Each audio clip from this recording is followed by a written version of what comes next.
की बेटी। बेटियां किसी से कम नहीं। कहानी एक ऐसी माँ की जिसके सपने और लालच इतने बड़े थे कि उसने उसे पूरा करने के लिए अपनी सगी बेटी को भी नहीं बख्शा। अरे मेरी प्यारी बिटिया रानी, सारा दिन इतने डिजाइनर कपड़े सिलती है। ये तो हाई क्लास के लोग पहनते हैं ना बेटा। हाँ माँ, तभी तो इनके सिलने के लिए मुझे इतने अच्छे पैसे मिलते हैं। देखो माँ, अगले महीने घर में रंगीन बड़ा टीवी लगवा दूंगी। हाँ। अरे जीती रहे बेटा। वैसे कोई ऐसा काम कर जिससे एक बार में ही ढेरों पैसे आ जाए।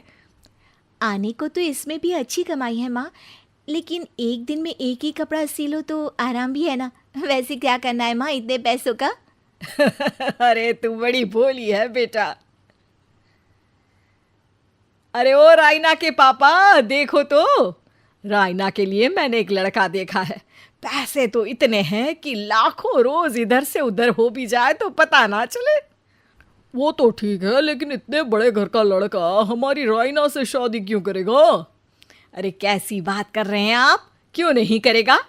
अरे करेगा ना, कमी क्या है हमारी रायना में? अच्छा, फोटो तो दिखा दो, कैसा है लड़का? कहीं ऐसा ना हो कि कोई बूढ़ा निकले। अरे थोड़ी सी उम्र में बड़ा लड़का कोई बूढ़ा नहीं होता। ये देखो। फोटो किसी लड़के की नहीं बल्कि एक आदमी की थी। ये क्या बकवास है? कौन है ये? इसके बेटे की फोटो दिखाओ। जी ये वो लड़का ही है। अरे साधना, तुम सगी माँ हो या सौतेली? अरे पैसा रहेगा तो राज करेगी ना। मेरे जीते जी मैं अपनी बेटी की शादी इतने बूढ़े आदमी से बिल्कुल नहीं करूंगा। जब मैं अपनी बेटी के लिए लड़का पसंद नहीं कर सकती तो मेरा इस घर में रहने का अधिकार ही नहीं है। जैसे ही वो जाने लगती है कि तभी रायना वहां आ जाती है। माँ, आप जहां बोलेंगी मैं वहां शादी कर लूंगी, आप कहीं मत जाइए। और फिर रायना की शादी अपने से 11 साल बड़े राधा राम से हो जाती है। शादी के बाद एक दिन, अरे माँ, कैसे आना हुआ आपका? अरे बेटी, घर में आने के लिए कुछ सोचना होता है क्या? ये लो, पूरे 2 दर्जन केले हैं बेटा। शुक्रिया माँ। वैसे और बताइए। बेटा, तेरे पापा की तबीयत खराब हो गई है और तू तो जानती है कि उनकी कमाई कितनी है। अगर तुझसे कुछ पैसों का इंतजाम हो जाए तो। माँ, मेरे पास पैसे कहाँ से आएंगे? अरे वाह बेटी, तू तो गिरगिट की तरह रंग बदल रही है। अरे तुझे पढ़ाया लिखाया, तेरी शादी में पैसा लगाया, अब तेरे मायके वालों को जरूरत है तो तू ऐसे जवाब देगी? अरे अरे माँ, ऐसे मत बोल। मेरी मुंह दिखाए में जो पैसे मिले थे ना, वो मैं तुझे दे देती हूँ। लेकिन अगली बार से आपको जब पैसों की ज़रूरत हो तो आप कुछ दिनों पहले ही बता देना।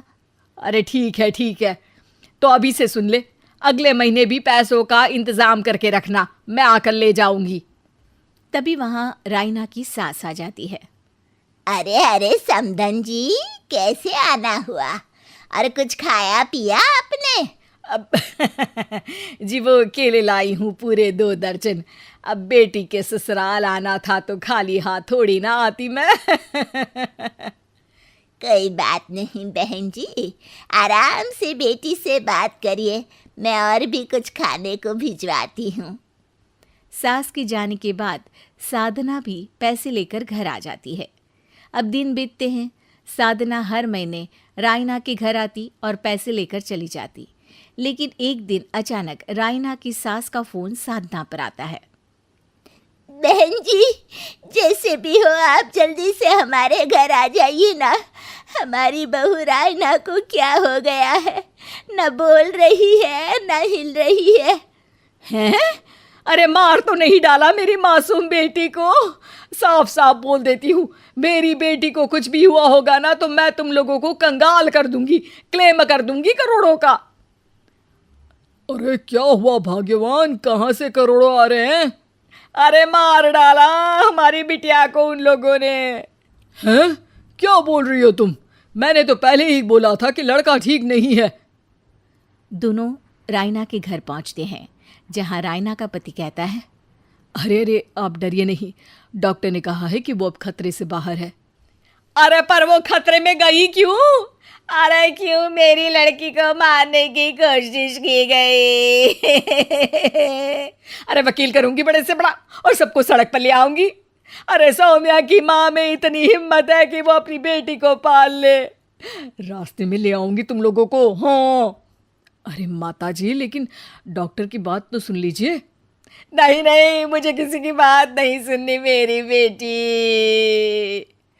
अरे सुन तो लो भाग्यवान कि क्या बोलना चाह रहा है तुम्हारा दामाद। जी दामाद जी, बताइए क्या हुआ है हमारी बेटी को? अरे पता नहीं, सारी सारी रात किसके लिए कपड़े सिलती रहती है और वो कपड़े जाते कहाँ हैं। अरे हम तो इतने पैसे वाले हैं, हमें तो कोई ज़रूरत नहीं है इसके सिलाई के पैसों की। मैंने तो कहा भी कि बिटिया अगर इतनी इच्छा है तो दिन में एक ड्रेस सिल लो, लेकिन मानी नहीं। आप ही की बेटी है, पूछिए आप, पूरे होश में है अब। हाँ, ये कहकर सास वहाँ से चली जाती है। अब कमरे में सिर्फ बेटी, माँ और पिता थे। बेटा, मैं तो जीते जी मर जाता अगर तुझे कुछ हो जाता तो। क्या बात है बेटा, ये लोग अच्छे नहीं, तेरा पति ठीक नहीं है बेटा? अरे नहीं नहीं पापा, ये तो साक्षात भगवान का रूप है। मेरी सास तो मेरा पूरा ख्याल रखती है। ये लोग बहुत अच्छे हैं पापा। अरे तो फिर क्या ज़रूरत पड़ गई मरने की? माँ, पता ही नहीं चला, सारी सारी रात काम करती रहती। आपको पैसे भी तो देने थे, लेकिन ये नहीं पता था कि सेहत खराब हो जाएगी। अरे पैसे देने थे तो सास से या पति से लेकर दे देती। नहीं नहीं माँ, ये मेरे सम्मान के खिलाफ था।